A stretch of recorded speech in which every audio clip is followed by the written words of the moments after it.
नमस्कार बच्चों। तो यहाँ पे आपका फक्त एडवांस सीरीज चालू होता है। उसमें हम लोग एक पहला क्वेश्चन करेंगे मैकेनिक्स का। इरडो बुक का एक क्वेश्चन है।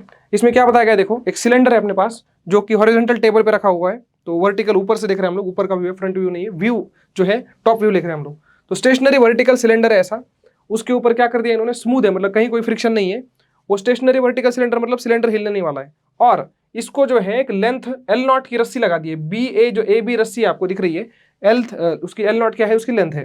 तो यहाँ पे उसको एक पार्टिकल लगाया गया, ए पार्टिकल है कि नहीं, और ए पार्टिकल को V0 नाम की परपेंडिकुलर स्पीड के साथ फेंक दिया गया है। तो क्या होगा, जैसे हम इसको फेंकेंगे, सिलेंडर तो स्टेशनरी है, तो ये रस्सी जो है, ये रस्सी ऐसे इसके ऊपर लपेटी जाएगी, है ना, लपेटती जाएगी ऐसे, है कि नहीं। और अल्टीमेटली क्या होगा, ये V0 का पाथ कैसे होगा, ये मूव करते करते करते करते समवेयर यहाँ पे क्या हो जाएगा, रस्सी पूरी लिपट जाएगी। तो क्या हो जाएगा, वो चिपक जाएगा, है ना।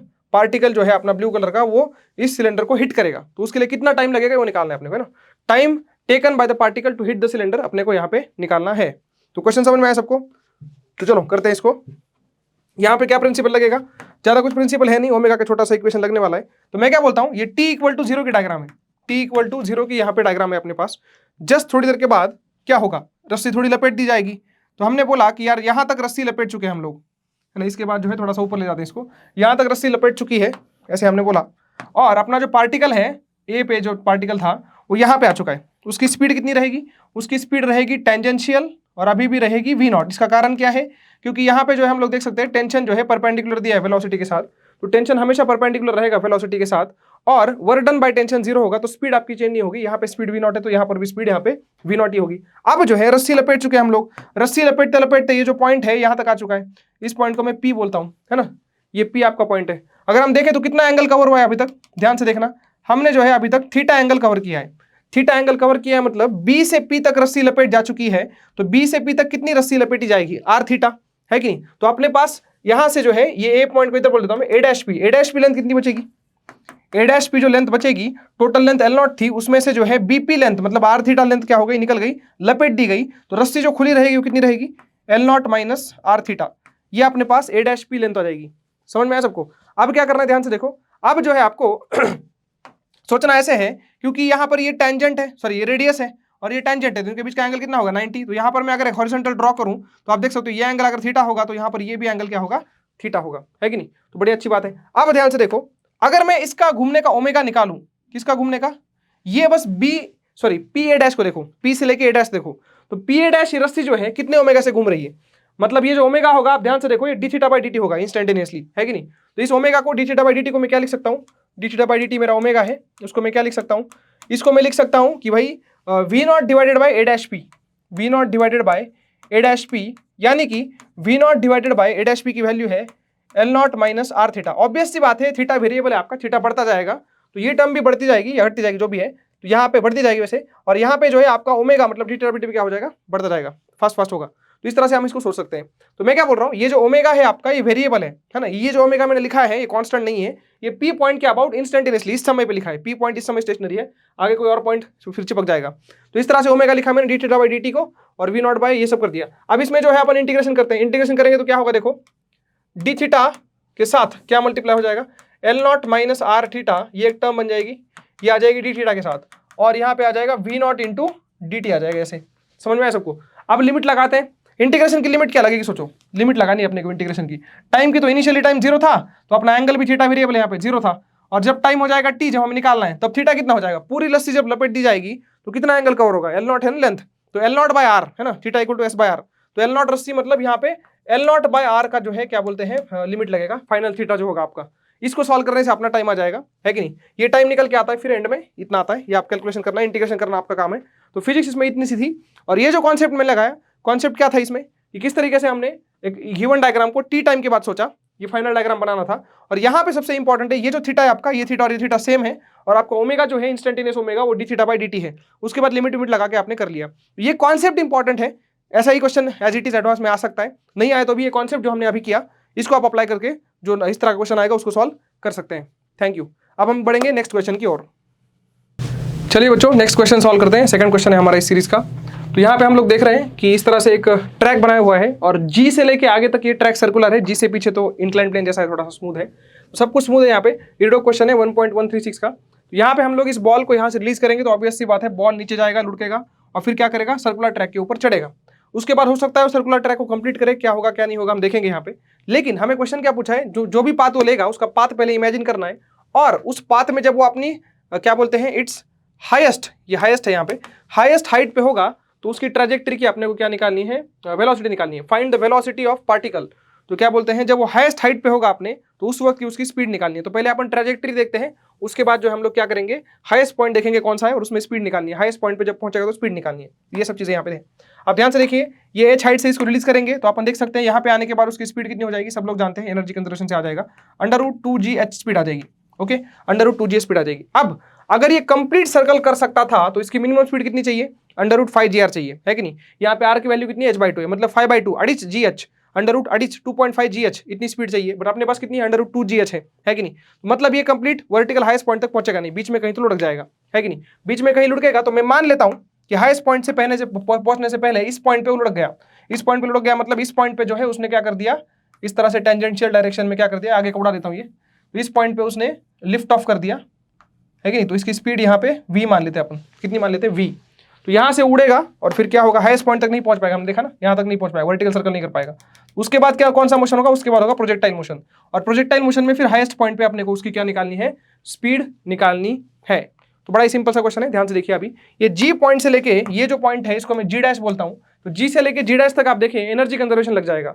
अब ये एंगल जो है वर्टिकल के साथ जो बन रहा है, ये एंगल लेट अस से ये थीटा एंगल है, कितना है थीटा, और ये सर्कल जो है आपका, सर्कल जो है इसको अगर मैं कंप्लीट करूं तो इस तरह से सर्कल कंप्लीट हो गया, ऐसे मान लो आप, है कि नहीं। तो ये रेडियस हो जाएगी आपकी, रेडियस है h/2 अपनी। तो हम देख सकते हैं यहाँ पे कि ये जो लाइन है ऊपर उसको जाके मिलेगी ऐसे, है कि नहीं। तो ये अपना r है, तो ये कितना हो जाएगा बेटा, r cos थीटा हो जाएगा, और ये हो जाएगा यहाँ से यहाँ तक ये r sin थीटा हो जाएगा। एनीवेज यहाँ पे अपने को इससे मतलब है हाइट से, ये वाली हाइट कितनी हो जाएगी, है कि नहीं, ये वाली हो जाएगी हाइट r cos थीटा, क्योंकि ये आपका रेडियस है ना r, तो ये हो जाएगा r cos थीटा। समझ में आया सबको, ये हो जाएगा आपका r cos थीटा, ठीक है। अब क्या करें सर, थीटा कौन है, थीटा ये एंगल है अपना वर्टिकल से। तो यहां से यहां तक मतलब ये जी पॉइंट से जी डैश तक हम लोग एनर्जी कंजर्वेशन लगा सकते हैं, है कि नहीं।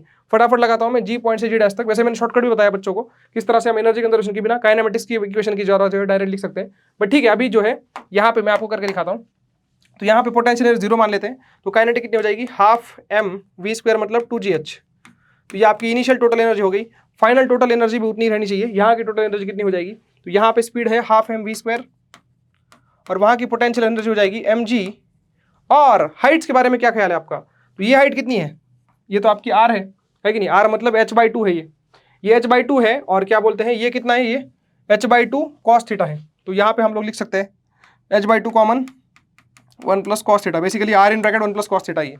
ओके, तो ये हाइट हो गई। तो यहाँ से अगर हम सॉल्व करते हैं तो कितना आ रहा है, ये यहाँ पे m मार डालो पहले, तो सारे m यहाँ पे निकाल दो, ये 1/2 वाले भी सब मार डालो, कोई मतलब नहीं इनका, है ना। यहाँ पे h बच गया एक, यहाँ से हम देख सकते हैं 2gh बराबर यहाँ बच रहा है v², है कि नहीं, प्लस यहाँ पे क्या बच रहा है gh 1 + cos थीटा।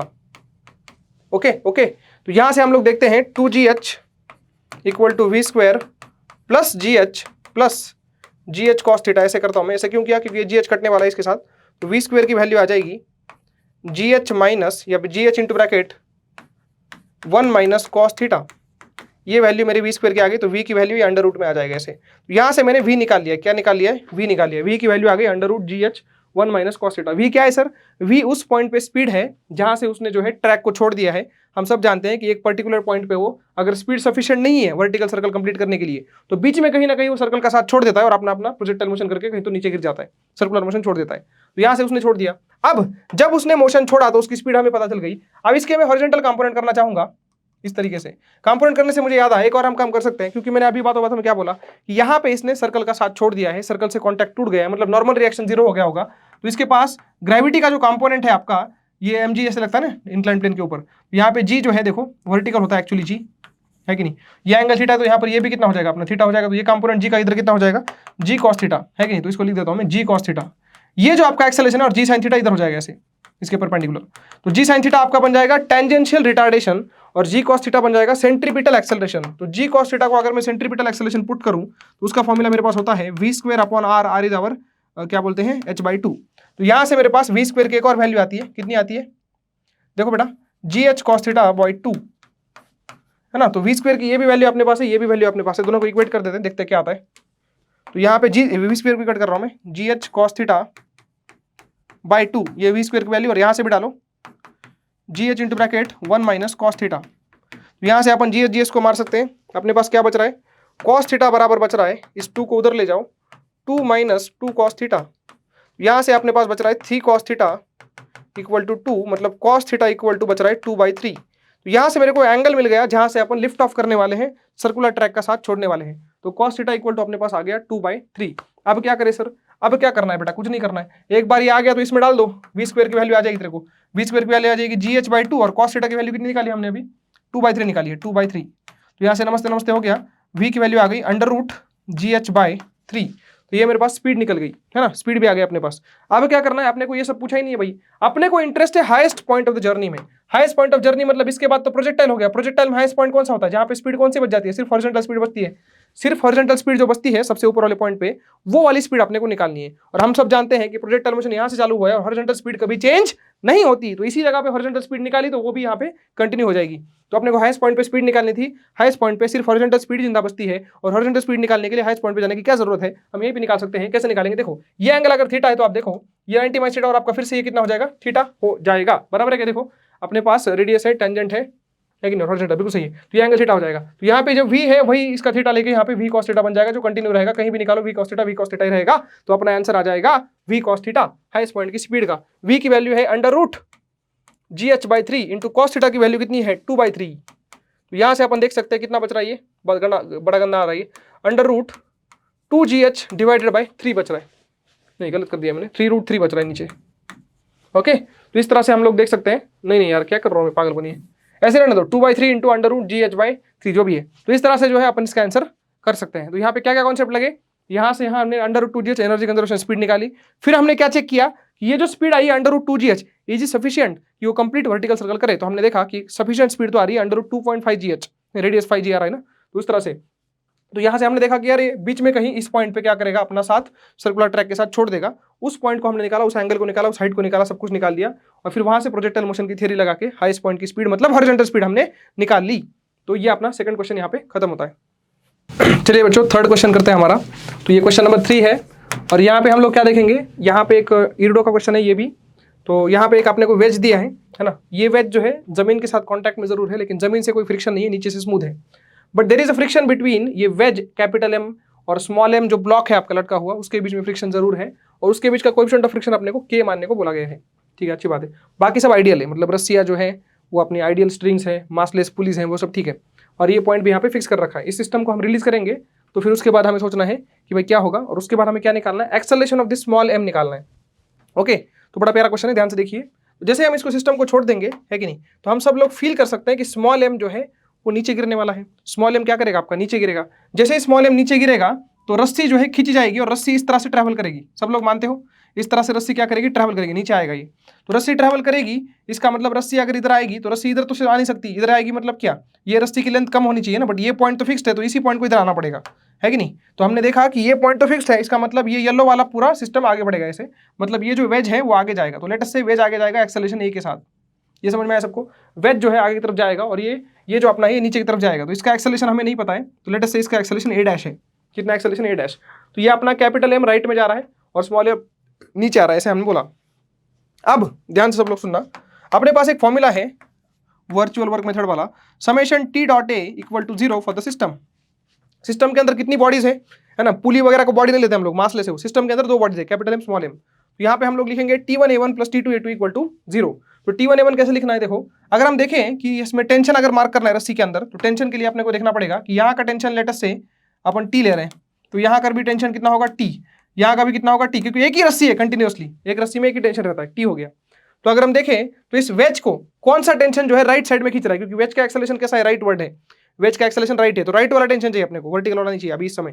तो राइट में एक ही टेंशन लग रहा है वेज के ऊपर, यहाँ पे सब वर्टिकल है। ये देखो ये टेंशन जो लग रहा है वेज के ऊपर यहाँ से, है कि नहीं, ये अकेला टेंशन जो है उसको आगे की तरफ खींच रहा है। तो T.A का प्रोडक्ट उसका T × A हो जाएगा। तो ये वेज के लिख दिया मैंने, वेज का टेंशन भी राइट में लग रहा है और क्या बोलते हैं आपका एक्सेलरेशन भी राइट में है, तो प्लस प्रोडक्ट आया, पॉजिटिव आया, डॉट प्रोडक्ट है ना। उसके बाद क्या ले रहे हैं हम लोग, इस ब्लॉक की बात कर रहे हैं, ब्लॉक के ऊपर टेंशन लग रहा है ऊपर बट जा रहा है नीचे, तो इसका माइनस प्रोडक्ट आएगा, और हम लोग लेंगे टेंशन तो सेम है T × यहाँ पे A' हो जाएगा, और ये आएगा माइनस के साथ, ओके, इक्वल टू 0। तो यहाँ सॉल्व करने से अपने को समझ में आएगा a equal to a dash. तो a equal to a dash मतलब यहाँ पे हम लोग सिंपली बोल सकते हैं कि दोनों एक्सेलरेशन कितने आपके a ही हैं, मतलब ये जितने एक्सेलरेशन से राइट में जा रहा है उतने से ये नीचे आ रहा है कि नहीं। स्ट्रिंग कंस्ट्रेंट से भी हम इसको कर सकते थे। तो यहाँ पे पहली चीज क्लियर होती है कि दोनों के एक्सेलरेशन वेज का राइट में और ब्लॉक का नीचे की तरफ जो है एक्सेलरेशन क्या होने वाला है, आपका a ही होने वाला है।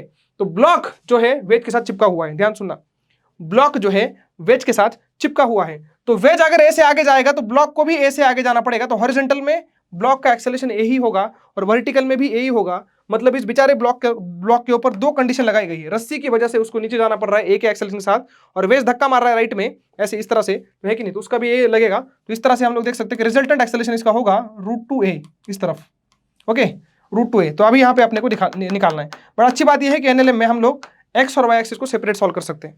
तो यहाँ पे सब लोग ध्यान सुनना, अपना जो m का इस m जो है इसका असली एक्सेलरेशन राइट में कितना है a, और वर्टिकल डाउनवर्ड्स कितना है, नीचे भी a है।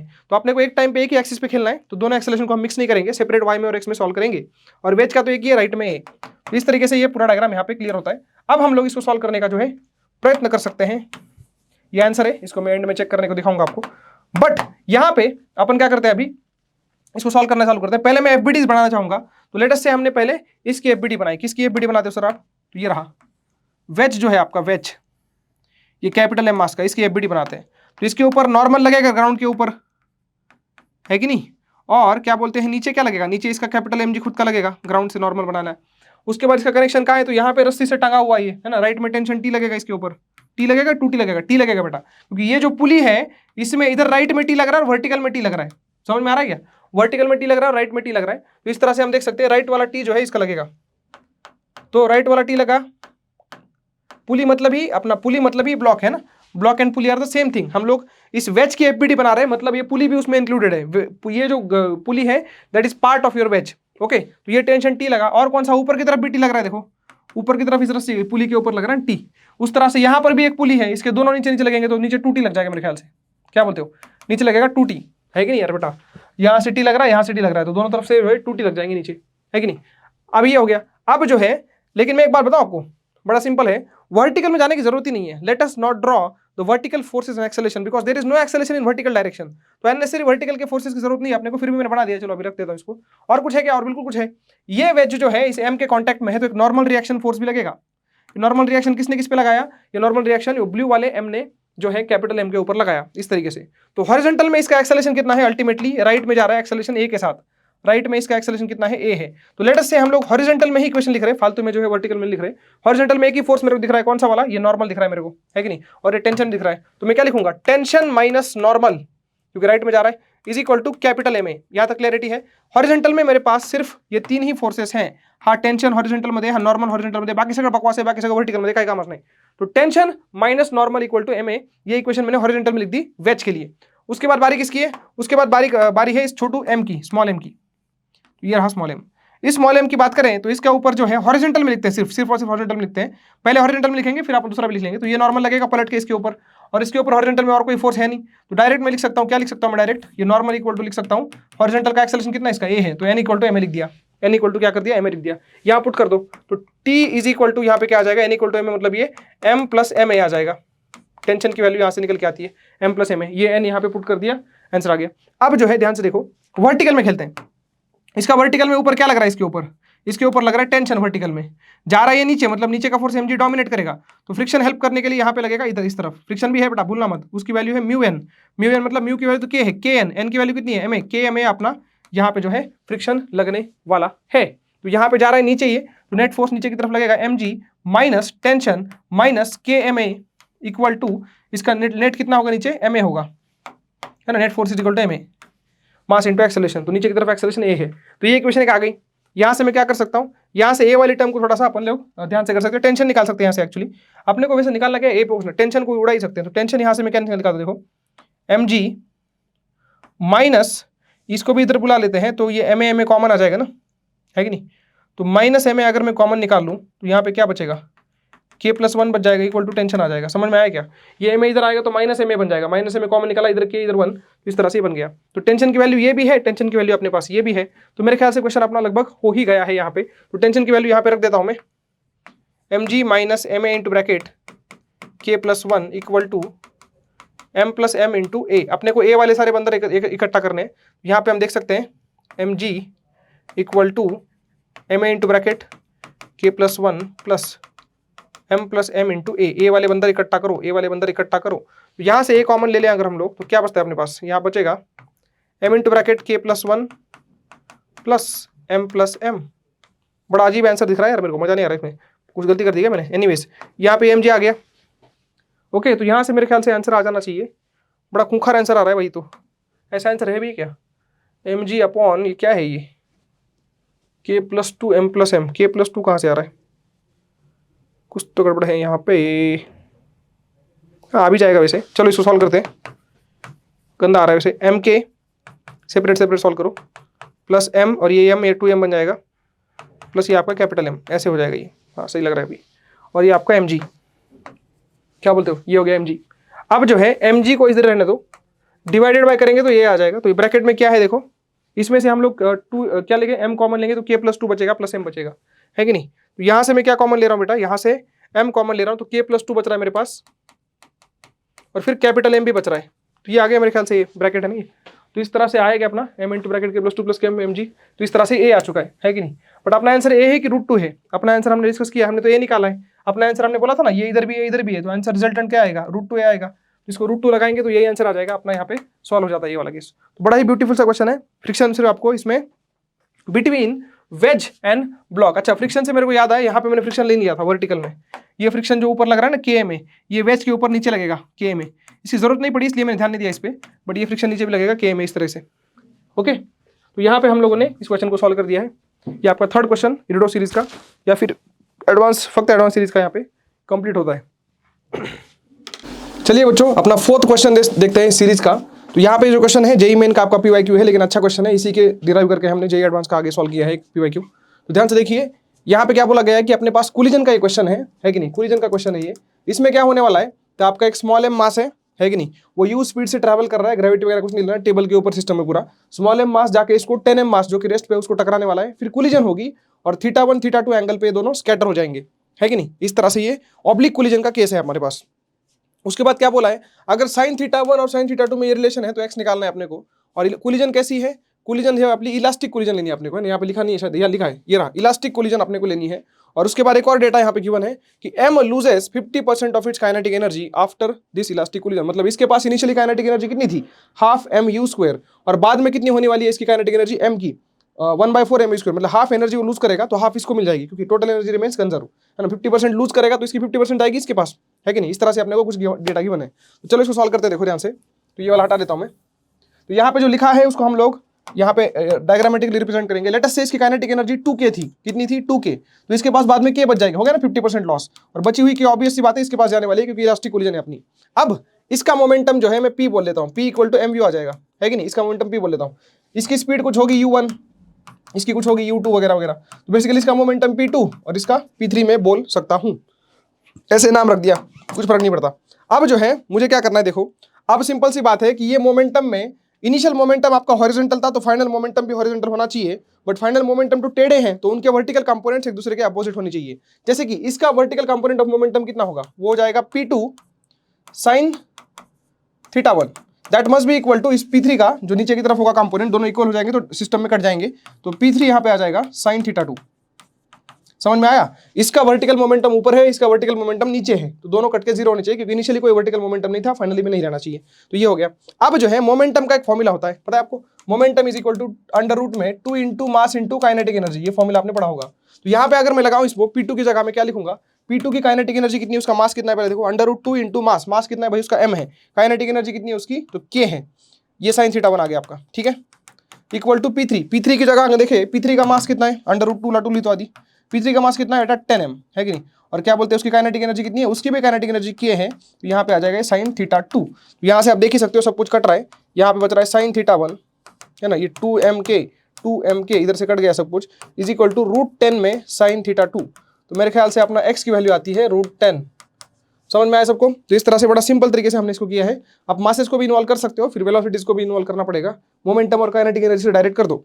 अब इसी तरह का एक क्वेश्चन जो है, जो जेई मेन का पीवाईक्यू था, हम देखेंगे जेई एडवांस का पीवाईक्यू 2025 का, ये रहा आपके सामने। तो इसको एक बार देख लो ध्यान से, क्या बोला गया है, ये 2m मास है, टकराने वाला है जाके m मास जो कि रेस्ट पे है उससे, और स्कैटरिंग होने वाले उसके बाद ऑब्लिक कोलिजन होने वाला है, 2m ऊपर जाएगा m नीचे जाएगा, इस तरह से होने वाला है। और कैसा कोलिजन है ये? इलास्टिक कोलिजन है। ओके, तो अपने को फाइंड थीटा मैक्स पॉसिबल ये जो है करना है, और ये एज इट इज इरिडो बुक का क्वेश्चन है, तो काफी इंपॉर्टेंट ये बुक है इरिडो हमारे लिए एडवांस के लिए। तो ध्यान से देखिए यहाँ पे मैक्सिमम कितना ये स्कैटर हो सकता है, 2m मास जो है स्कैटर हो चुका है, पहले 2m मास सीधा जा रहा था, अब एंगल पे जा रहा है, तो ये मैक्सिमम एंगल कितना हो सकता है, इसके बारे में हमें जो है चर्चा करने को बोला जा रहा है। तो इसके करने के 2-3 तरीके हैं, जो मेरे को सही लगता है वो तो उसमें थोड़ा सा लगता है आपका ट्रिग्नोमेट्री लगता है थोड़ा सा, है कि नहीं।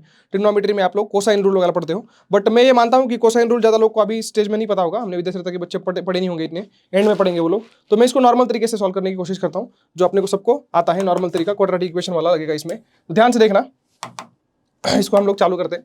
तो लेट अस से कि अपने पास ये वाला जो इस तरफ गया है, इसका मोमेंटम को मैं P1 बोल देता हूँ, क्योंकि अपना इनिशियल मोमेंटम ये P है, और इसके मोमेंटम को मैं यहाँ पे P2 बोल देता हूँ। ये बात समझ में आई सबको? तो मोमेंटम के नाम रख दिए मैंने, है कि नहीं। यहाँ पे स्पीड नहीं दी इनिशियल क्वेश्चन में, स्पीड गिवन नहीं थी, आपने थीटा की मैक्सिमम पॉसिबल वैल्यू निकालनी है, सब एज्यूम करना है। तो ये P मोमेंटम है, ये P1 है, P2 है। तो यहाँ से तो एक बात सिंपल है, इस एंगल को भी लेना पड़ेगा मुझे, इस एंगल को मैं थीटा नॉट बोल रहा हूँ। क्या बोल रहा हूँ? Theta naught. तो वर्टिकल मोमेंटम काट दो फटाफट, यहाँ पे आ जाएगा, इक्वेशन एक एक करके लिखना पड़ेगा। यहाँ पे आ जाएगा P1 साइन थीटा बराबर क्या आ जाएगा, P2 साइन थीटा नॉट। ध्यान से देखो डायग्राम में, इसका वर्टिकल इसका नीचे कटने चाहिए दोनों। एक और चीज मैं लिख सकता हूँ, क्या लिख सकता हूँ एक और चीज, कि ये जो P है मेरा इनिशियल मोमेंटम हॉरिजॉन्टल डायरेक्शन में था, that must match with P1 cos theta plus P2 cos theta naught. ये मैच करना चाहिए, इनिशियल मोमेंटम P है, इसके कंपोनेंट भी हॉरिजॉन्टल में ऐड होकर फाइनल मोमेंटम इतना ही रहना चाहिए। अब मेरे पास फालतू की क्वांटिटी कौन सी है, इनिशियल क्वांटिटी जो फालतू है मेरे ख्याल से वो है मेरे पास साइन थीटा नॉट, है कि नहीं, और कॉस थीटा नॉट। मतलब थीटा नॉट एंगल जो है मेरे को उड़ाना है ना, क्योंकि थीटा नॉट नहीं, मेरे को थीटा में इंटरेस्ट है, थीटा पूछा है। थीटा नॉट कैसे उड़ाऊंगा, तो यहाँ से देखो ध्यान से, इसको मैं ऐसे लिख सकता हूँ, P minus P1 cos theta equal to यहाँ पे आ जाएगा P2 cos थीटा नॉट। अब देखो ये एक इक्वेशन आपके पास है और ये एक इक्वेशन है, तो काम चालू करते हैं। यहाँ से अपने को साइन थीटा नॉट को उड़ाना है, कैसे करेंगे, दोनों को स्क्वायर करके ऐड कर दो, तो P2 sine square theta naught और P2 cos square theta naught, इनको ऐड करेंगे तो ये P2 स्क्वायर बन जाएगा, है कि नहीं।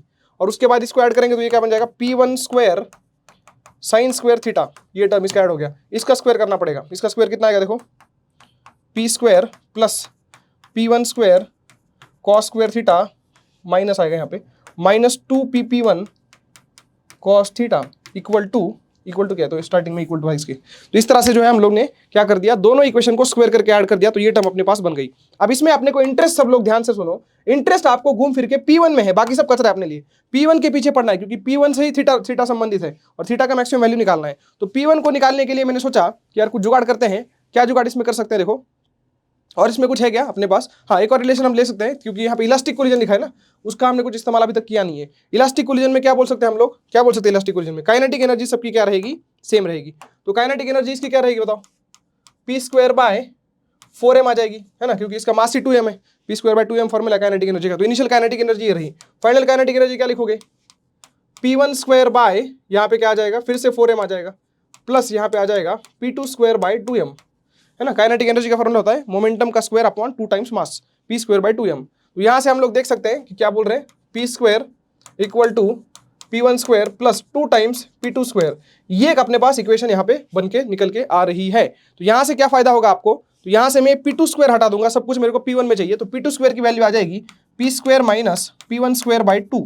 ये मेरी P2 स्क्वायर की वैल्यू यहाँ पे तैयार हो चुकी है, जो उसको मैं यहाँ पे यूज करूंगा। क्यों ऐसे कर रहा हूँ मैं, क्योंकि मेरे को P1 पे फोकस करना है यार, P2 नहीं चाहिए मेरे को। थीटा को उड़ा दिया पहले, थीटा नॉट को उड़ा दिया पहले, अब मैं किसको उड़ाने जा रहा हूँ, P2 को उड़ाने जा रहा हूँ, ताकि मेरे को सब कुछ दिखे P1 और थीटा में। अल्टीमेटली थीटा तो निकालना है। यहाँ पे ध्यान से देखिए हम लोग, P2 स्क्वायर के लिए वैल्यू हम रखते हैं ये वाली, तो क्या आ जाएगा अपने पास,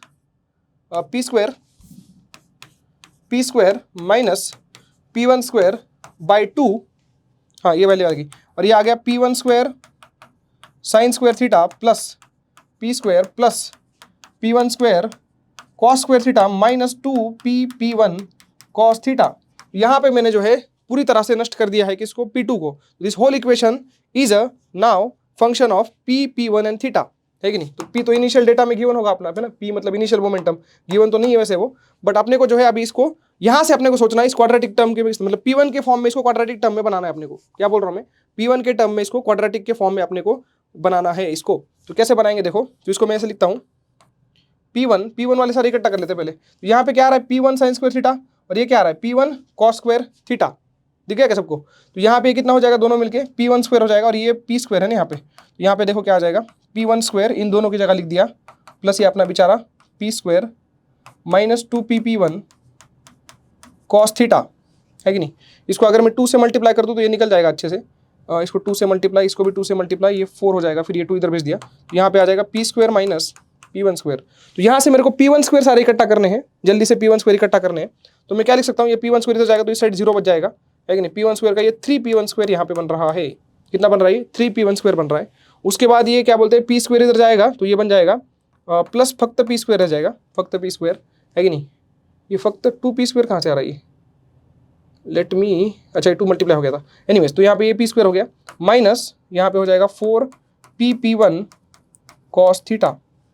तो इस तरीके से मेरे को एक इक्वेशन यहाँ पे क्वाड्रेटिक के फॉर्म में दिख रही है, P1 स्क्वायर P1 और P में, है कि नहीं। तो ये जो क्वाड्रेटिक इक्वेशन है ये P1 में क्वाड्रेटिक ऐसे हम बोल सकते हैं, है कि नहीं, P1 में क्वाड्रेटिक है। तो इसको अच्छे से लिखेंगे अगर, वैसे लिख सकते हैं, ध्यान से सब लोग देखना, 3 टाइम्स P1 स्क्वायर, तो ये P1 स्क्वायर अपना x की तरह है, फिर क्या बोलते हैं minus 4P cos theta into ये P1 इंटू ये P1, ये कोएफिशिएंट हो गया अपना, और यहाँ पे प्लस 3P1 स्क्वायर, ये तो कांस्टेंट है, नहीं सॉरी ये क्या कर रहा हूँ, प्लस 3P1 तो पहले लिख दिया ना मैंने, कौन सा बचा अभी, प्लस P स्क्वायर बच गया, plus P square equal to 0। तो ये क्वाड्रेटिक बन रही है मेरी किसमें, P1 में। आप देखो ना इसको, 3x स्क्वायर माइनस b क्या बोलते हैं x कर सकते हैं इसको, माइनस 4 कॉस थीटा इंटू इसको P1 मतलब x बोल दो, इसको प्लस P स्क्वायर कांस्टेंट बोल दो। तो यहाँ से अगर मैं निकालूँ क्वाड्रेटिक इक्वेशन की तरह, तो ये मेरा बन रहा है a बन रहा है, ABC आते हैं ना क्वाड्रेटिक इक्वेशन में, ये टर्म क्या बन रही है पूरी, ये b बन रही है माइनस b एक्चुअली, और ये क्या बोलते हैं आपका c बन रहा है। तो मेरे पास क्या है, अगर ये कंडीशन यहाँ पे अपने को क्वाड्रेटिक इक्वेशन है ये, है ना, क्वाड्रेटिक इक्वेशन के रूट्स मतलब ये, इसका रूट्स मतलब कौन होगा, x की जगह P1 होगा। P1 अगर मेरे को रियल चाहिए, रियल मतलब इमेजिनरी नहीं चाहिए, P1 की वैल्यू रियल चाहिए, तो मेरा डिस्क्रिमिनेंट क्या होना चाहिए अपना, ग्रेटर देन 0 होना चाहिए।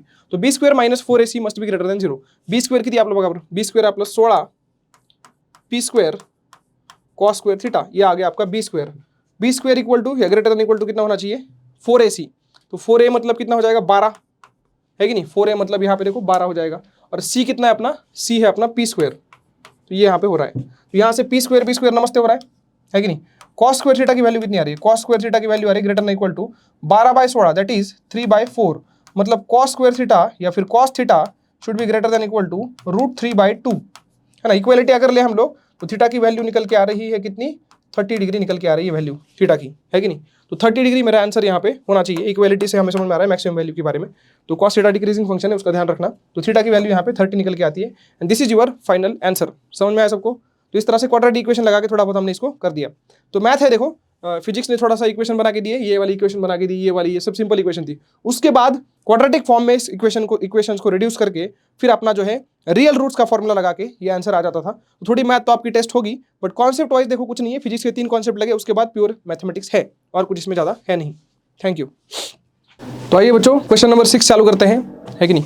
ये जो है एक सेट एग्जाम का क्वेश्चन है, यूएस में जो एग्जाम होती है, और यूट्यूब पे बहुत हवा इसकी, आप देख सकते हो। एक बच्चे ने अभी पूछा था रिसेंटली, इसलिए मैं इस पर वीडियो बना रहा हूँ। तो ये क्वेश्चन क्या है देखो, यहाँ पे 2 कॉइन्स रखे हुए हैं। एक 3R जो है आपका क्या बोलते हैं रेडियस का कॉइन है, जो कि फिक्स्ड कॉइन है। ये वाला कॉइन आपको फिक्स्ड लेना है, फिक्स्ड कॉइन है ये। और उसके ऊपर R रेडियस का कॉइन जो है क्या कर रहा है, प्योर रोलिंग कर रहा है। और ये सब टेबल के ऊपर रखा हुआ है। टेबल के ऊपर रखा हुआ है मतलब ग्रेविटी नहीं, इसमें जैसे टेबल है, मान लो सरफेस है ना। यहाँ पे कॉइन फिक्स कर रखा है, और उस कॉइन के ऊपर ऐसे हिलाते हिलाते हम लोग दूसरा कॉइन लोग ले जाएंगे ऐसे, है ना। तो यहाँ पे जो है आप देख सकते हो, ये जो है फिक्स्ड कॉइन रखा हुआ है यहाँ पे ऐसे गोल करके, और उसके ऊपर छोटा कॉइन ऐसे अपने को घुमाते घुमाते ले जाना है। तो ये क्या करेगा, ये रोल करते करते करते करते इसके ऊपर ऐसे ट्रैवल करेगा। समझ में आया सबको। अब जो है अपने को पूछा गया कि जब जो है ये साला कॉइन ऊपर वाला, ये जो कॉइन है, ये घूम के रोल करते करते प्योर रोलिंग करते करते फिर इस जगह पे वापस आएगा, तो नंबर ऑफ रोटेशन इसके कितने होंगे, स्मॉल ए के नंबर ऑफ रोटेशन कितने हो जाएंगे, स्मॉल वाले इसके। तो यहाँ पे मान लो 1 रोटेशन किया, यहाँ तक पहुंच गया, फिर 2 रोटेशन किए, फिर 3 किए, इस तरह से कितने रोटेशन करके जो है वो घूम के उसी जगह पे वापस आ जाएगा। इस तरह का अपना क्वेश्चन है कि नहीं। तो यहाँ पे आपको प्योर रोलिंग का एक सिंपल कॉन्सेप्ट समझ में आना चाहिए। प्योर रोलिंग होता क्या है, प्योर रोलिंग में जब भी कोई भी आपका सर्कल जो है, कोई भी आपका जो है रिंग है, प्योर रोलिंग करता है, तो उसका मतलब क्या है। फॉर एग्जाम्पल यहाँ पे इसका रेडियस मान लो R0 है, कितना है रेडियस का R0। तो ये अगर चल गया आगे, थोड़ा सा आगे चल गया, 1 चक्कर लगा लिया इसने, कितना चक्कर लगा लिया, 1 चक्कर। तो जब भी 1 चक्कर लगाता है, ये बीच नीचे वाला पॉइंट हमेशा रेस्ट पे रहता है, हमने देखा है प्योर रोलिंग में, है कि नहीं। तो जब ये 1 चक्कर लगा के आगे पहुंच जाएगा, तो कितना आगे पहुंचेगा, जब इसका 1 चक्कर कंप्लीट होगा, मतलब ये पॉइंट जो है फिर से घूमने के बाद यहीं पे आ जाएगा, नीचे ये सही आ जाएगा यहाँ पे नीचे ये पॉइंट, है कि नहीं। 1 चक्कर कंप्लीट हो जाएगा घूमने के बाद इसका, इस तरह से घूमेगा वो। तो ये जो लेंथ चली गई है, ये जो ग्रे वाली लेंथ चली गई है, वो आपकी होती है बराबर 2πr0। यही होता है प्योर रोलिंग का मतलब, है कि नहीं। जब रिंग क्या करेगा, एक रोटेशन कंप्लीट करेगा तो सर्कमफरेंस जितना ही क्या बोलते हैं डिस्टेंस वो रास्ते के अंदर ऊपर ट्रैवल करेगा, ऐसे है कि नहीं। सेंटर उसका बेसिकली, रिंग मतलब क्या, रिंग का सेंटर, रिंग का सेंटर कितना डिस्टेंस ट्रैवल करता है, उसकी सर्कमफरेंस जितना एक चक्कर में, ये प्योर रिंग का मतलब होता है। तो इस कॉन्सेप्ट को यहाँ पे मैं यूज करने वाला हूँ, ध्यान से मेरी बात सुनना।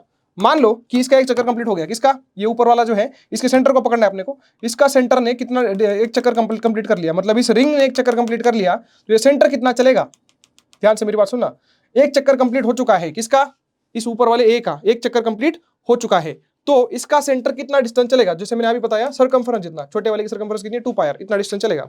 अब इस सेंटर को अगर उसी जगह पे वापस आना है तो पूरा कितना चलना पड़ेगा, इस सेंटर को पूरा ऐसे चल के यहां तक आने के लिए कितना चलना पड़ेगा, तो आप देख सकते हो 8 पाई r जो है उसका सर्कमफरेंस है इस पूरे सर्कल का, क्योंकि यहां से बी पॉइंट से लेके यहां तक रेडियस कितनी है 4 r है ना, तो इस तरह से अगर सर्कल कंप्लीट करेंगे तो कितना चलना पड़ेगा 8 पाई r, तो एक रोटेशन में वो कितना चल गया 2 पाई r, तो 8 पाई r चलने के लिए मतलब उस जगह पे वापस आने के लिए उसको 4 रोटेशन लगेंगे, ये तुम्हारा आंसर है। तो आंसर यहाँ पे क्या है 4 है आपका।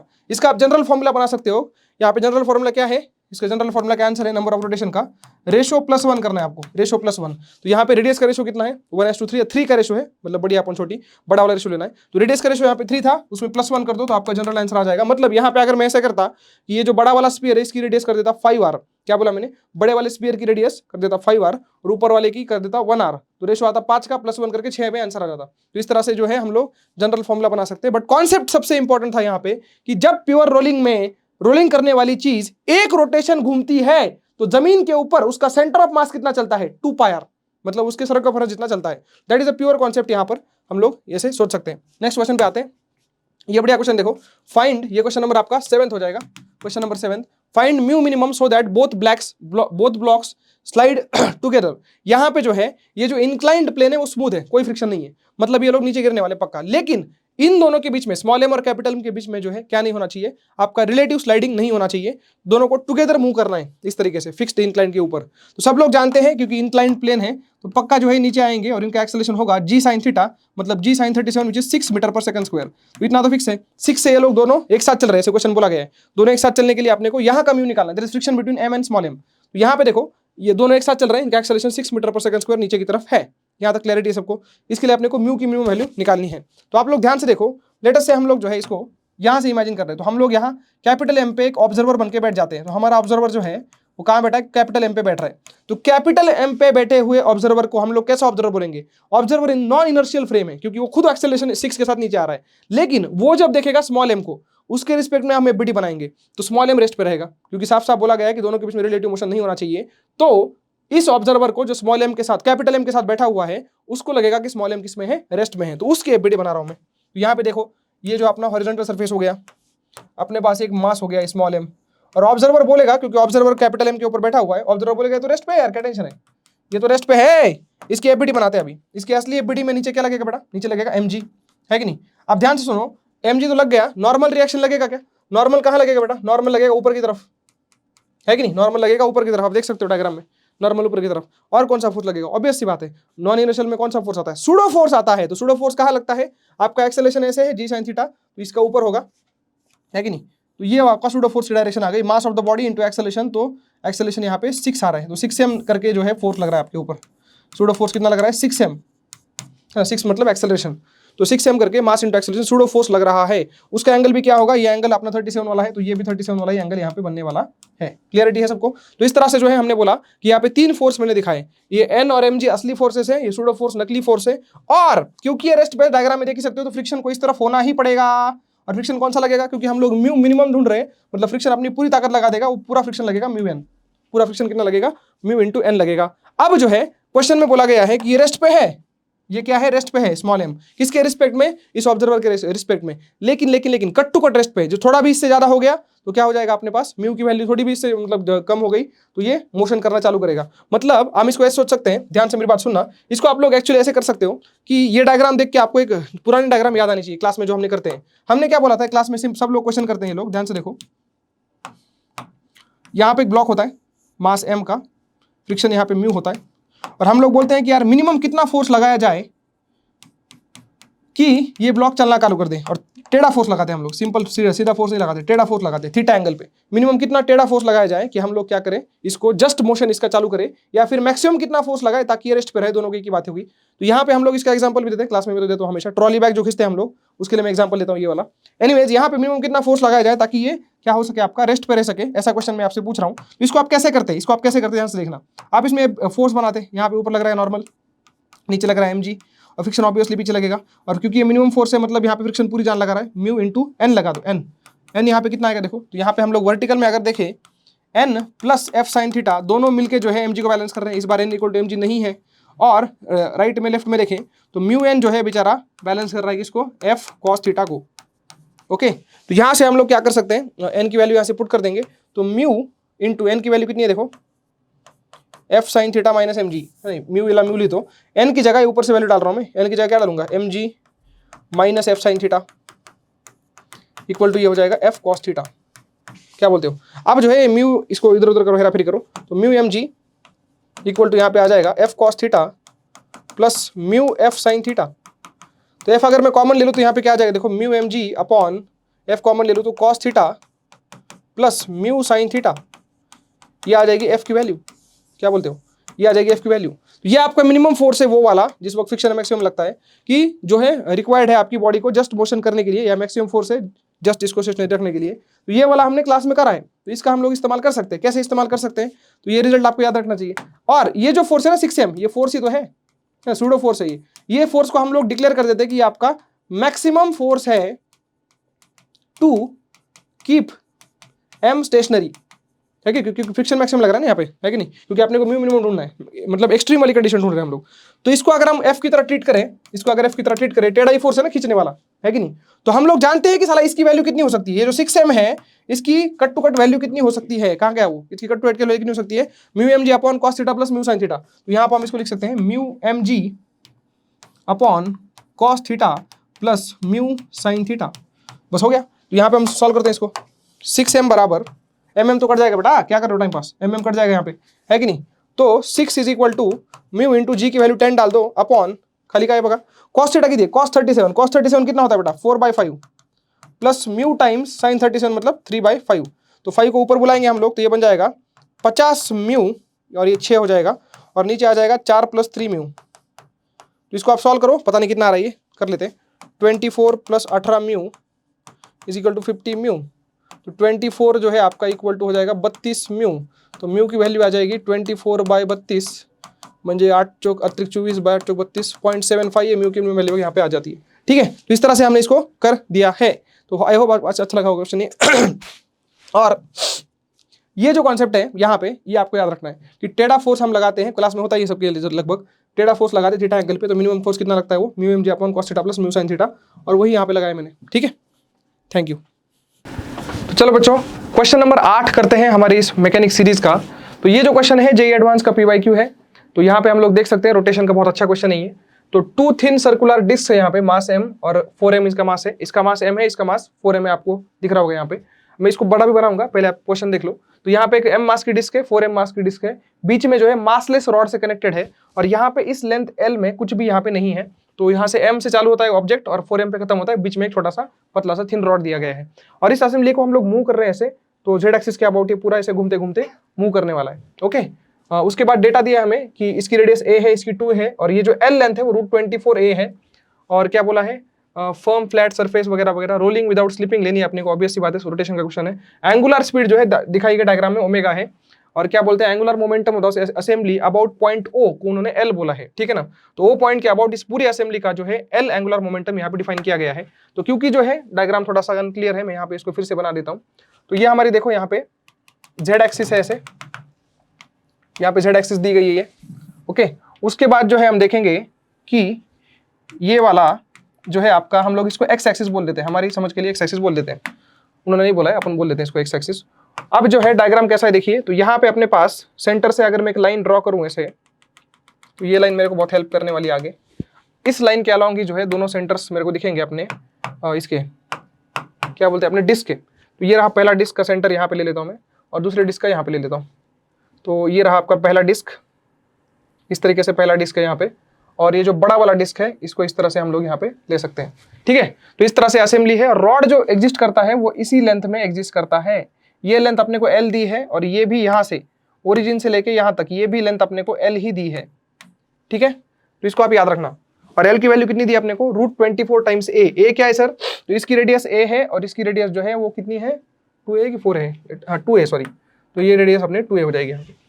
ओके, तो ये डिस्क है दोनों। ओके, तो यहाँ तक ये पूरा असेंबली अपने को दिया गया है। और क्या बोला है, इसके अबाउट घूमने का जो ओमेगा है इस तरीके से, तो वो ओमेगा अपन ले रहे हैं इस तरीके से अंदर की तरफ लेते हैं इसको, तो ये ओमेगा अपने को दिया है। ओके, अब क्या करें, अब क्या करें, अब इसमें जो है ये क्या कर दिया मैंने, कौन सा खोल दिया, ठीक है। अब क्या करें, इसमें हम लोग सबसे पहले ऑप्शंस को देखते हैं।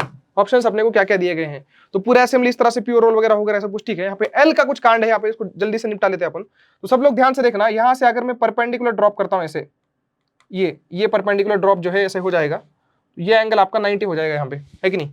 ये एल दिया है अपने को, तो ये हाइपोटेनियस हो जाएगा आपका, ओ से लेके ये ओ डैश पॉइंट है, ये आपका हाइपोटेनियस हो जाएगा, क्योंकि 90 यहाँ पे बन रहा है। तो ये एल कितना है, √24 है, ये ए, तो सब लोग जानते ही होंगे कि ये 5A आने वाला है।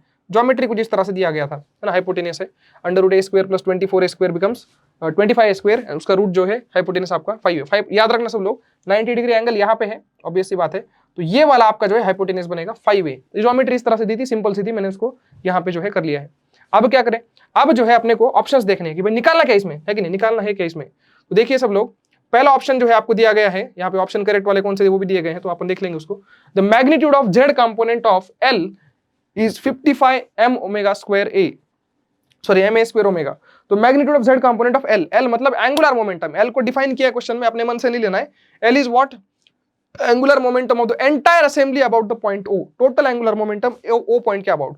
तो कोई भी चीज जब रोल करती है और उसके साथ चलती भी है, तो दो प्रकार के एंगुलर मोमेंटम होते हैं, घूमने का प्योर रोटेशन का एंगुलर मोमेंटम जिसको हम I ओमेगा बोलते हैं, और दूसरा होता है सेंटर ऑफ मास का। सेंटर ऑफ मास एक पार्टिकल है, वो क्या करता है, सर्कुलर मोशन करता है, जिस तरह का मोशन वो कर रहा है, तो उसका जो है अपन क्या लिखते हैं, MVD फॉर्मूला से क्या निकालते हैं अपन, उसका एंगुलर मोमेंटम। तो सेंटर ऑफ मास के अबाउट घूमने का I ओमेगा, और सेंटर ऑफ मास का खुद का जो है MVD करके हम लोग दो एंगुलर मोमेंटम निकालते हैं, तो उनका टोटल सम जो है वो L दिया अपने O पॉइंट के अबाउट। सब कुछ हमें O पॉइंट के अबाउट निकालना है, तो बेसिकली एंगुलर मोमेंटम के पीछे हमें जाना है। उसके बाद क्या बोला गया है, क्या बोला, magnitude of angular momentum of centre of mass of the assembly, है कि नहीं। तो centre of mass of the assembly जो है यहाँ पे हम लोग देख सकते हैं कि उसका एंगुलर मोमेंटम, मतलब यहाँ पे अपने को ऑर्बिटल एंगुलर मोमेंटम नहीं निकालना है, वो घूमने वाला निकालना है। इसके बाद क्या बोलते हैं, centre of mass of the rotate, centre of mass of the assembly हो गया, magnitude of angular momentum of the assembly about centre of मास, तो वो भी निकालना है, मतलब प्योर रोटेशन वाला निकालना है। तो ये सब चीजें हैं, चालू करते हैं। यहाँ पे ओमेगा के बारे में कुछ पूछा गया है।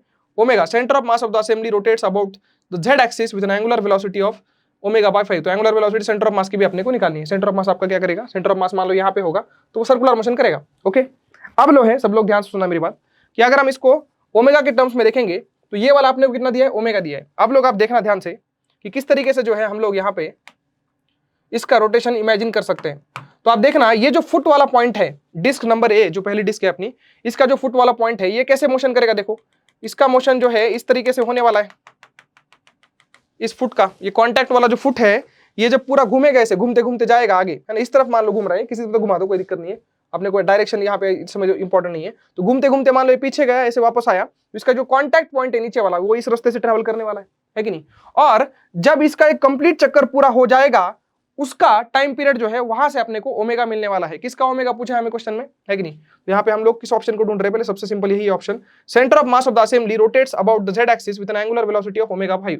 तो बेसिकली हमें सेंटर ऑफ मास का क्या निकालना है, ओमेगा निकालना है कि नहीं, घूमने का। तो ये पॉइंट जितने टाइम में ऐसे घूम लेगा, उतने ही टाइम में जो है सेंटर ऑफ मास भी ऐसे घूम लेगा, है कि नहीं। सेंटर ऑफ मास मतलब ऊपर है वैसे सिस्टम का, सेंटर ऑफ मास कहाँ गया अपना, let me just erase this, यहाँ पे बैक का ऑप्शन नहीं है, पता नहीं कैसा ये नोटपैड है, ठीक है, कहाँ है बैक का ऑप्शन, इसमें है क्या, अंडू, या हाँ अंडू रहा ये, ठीक है, बहुत बढ़िया। तो यहाँ से ये अपने पास जो है सेंटर ऑफ मास यहाँ पे होगा बेटा, असेंबली का सेंटर ऑफ मास यहाँ होगा। जब ये वाला पॉइंट घूम के फिर वापस इसी जगह पे आएगा, तो सेंटर ऑफ मास भी घूम के पूरा इसी जगह पे अपना आ जाएगा, अपना सर्कुलर मोशन दोनों एक साथ कंप्लीट करेंगे। तो क्यों ना मैं जो है इस पॉइंट का ओमेगा निकालूं, वही मेरा जो है सेंटर ऑफ मास का ओमेगा होगा, क्योंकि पूरी असेंबली एक साथ ही जो है घूम रही है। तो ये पॉइंट जितने टाइम पीरियड में घूम के एक चक्कर लगाएगा, उतने ही टाइम पीरियड में जो है सेंटर ऑफ मास का भी एक चक्कर हो जाएगा, जिस भी प्लेन में मूव कर रहा है, उस पर हम चर्चा करेंगे बाद में। तो इस पॉइंट को ढूंढने के लिए सबसे आसान तरीका क्या है, देखो सब लोग, तो यहाँ पे अगर देखें हम लोग कि प्योर रोलिंग बोला गया है। क्या हो रही है यहाँ पे? प्योर रोलिंग हो रही है। और सब लोग जानते हैं बेटा प्योर रोलिंग का मतलब क्या होता है भाई? मतलब ही प्योर रोलिंग का ये है कि जब ये वाला पॉइंट ऐसे चल के यहां तक आएगा, मतलब एक रोटेशन कंप्लीट हो जाएगा। ये जो डिस्क है जो प्योर रोलिंग कर रही है, इसका जब एक रोटेशन कंप्लीट हो जाएगा तो ये कितना डिस्टेंस चलेगा? लीनियरली डिस्टेंस चलता है ये 2 पाई a। समझ में आया सबको? कोई भी डिस्क जब प्योर रोलिंग करती है तो एक रोटेशन जब वो लगाती है तो क्या बोलते हैं? लीनियर डिस्टेंस कितना ट्रेवल करता है उसका सेंटर ऑफ मास, या जो बोलते हैं सेंटर ऑफ मास का आर्क कितना कवर होता है, तो वो होता है एक सर्कमफेरेंस के बराबर। तो इसका रेडियस जो है a है, तो एक रोटेशन में ये ओमेगा से जब एक रोटेट करेगा तो 2 पाई a डिस्टेंस यहाँ पे कवर हो जाएगा। और अगर हम लोग देखें तो यहाँ पे ये गुलाबी वाला जो सर्कल मैंने बनाया है उसकी रेडियस कितनी है? उसकी रेडियस तो 5 दिख रही है अपने को, है कि नहीं? तो इसके लिए अपने को कितना लगेगा? 10 पाई चलना पड़ेगा, है ना?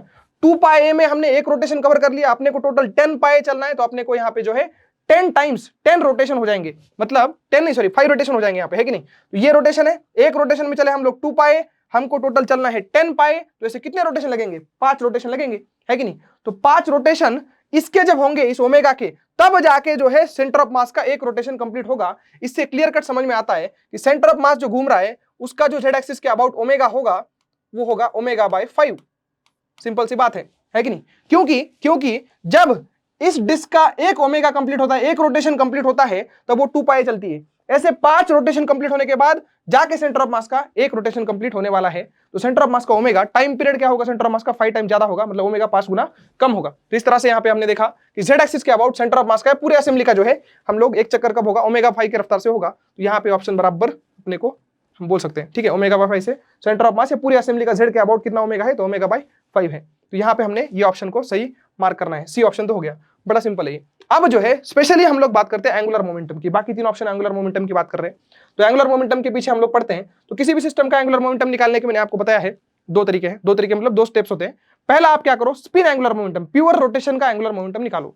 अब इस असेंबली को ध्यान से देखो, ये इस येलो वाली एक्सिस के अबाउट ओ से लेके यहां तक जा रही है ना, इसके अबाउट क्या कर रही है? प्योर रोटेशन कर रही है। तो यहाँ पे हम लोग सिंपली आई ओमेगा इसके अबाउट एंगुलर मोमेंटम बोल सकते हैं। और उस एंगुलर मोमेंटम की डायरेक्शन कहां होती है? सब लोग जानते हैं, है ना? जिस प्लेन में रोटेशन हो रहा है उसके परपेंडिकुलर, तो इसी प्लेन में रोटेशन ऐसे हो रहा है, इसी के परपेंडिकुलर यहाँ पे हम लोग मान सकते हैं कि आपका जो है क्या हो रहा है? एंगुलर मोमेंटम की डायरेक्शन आ रही है। तो यहाँ पे मैं एंगुलर मोमेंटम की डायरेक्शन को मार्क भी कर देता हूं। जिस प्लेन में जो है आपका मोशन हो रहा है उसी के परपेंडिकुलर एंगुलर मोमेंटम होता है। तो ये देखिए एंगुलर मोमेंटम आप इस तरफ भी ले सकते हैं, क्योंकि जेड कंपोनेंट्स की वगैरह बात हो रही है, क्योंकि रोटेशन मैंने उस तरह से दिखाया है, बट इस तरफ दिखाने से इस डायग्राम में चला जाएगा एरो वो, तो मैं उल्टा ले रहा हूँ इसको, है कि नहीं? उल्टा ले लेता हूँ। आप उस तरफ भी ले लो, क्योंकि जेड कंपोनेंट्स की बात हो रही है, तो वो सब क्योंकि ओमेगा क्लियरिटी नहीं होता ना कौन सी दिशा से दिया गया है। तो यहाँ पे मैं क्या करता हूँ, इसको उल्टा बना लेता हूँ ताकि कैलकुलेशंस मेरे आसान हो जाए।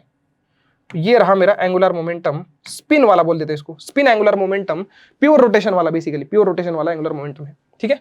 अब जो है हम लोग इसमें आते हैं, चलो एक काम करते हैं, ये एंगल अपने को निकालना पड़ेगा, क्योंकि यहाँ पर हम देख सकते हैं कि ये एंगल अगर आपका थीटा होगा तो इसी लाइन के अलॉन्ग ये एंगल भी कितना होगा? थीटा होगा।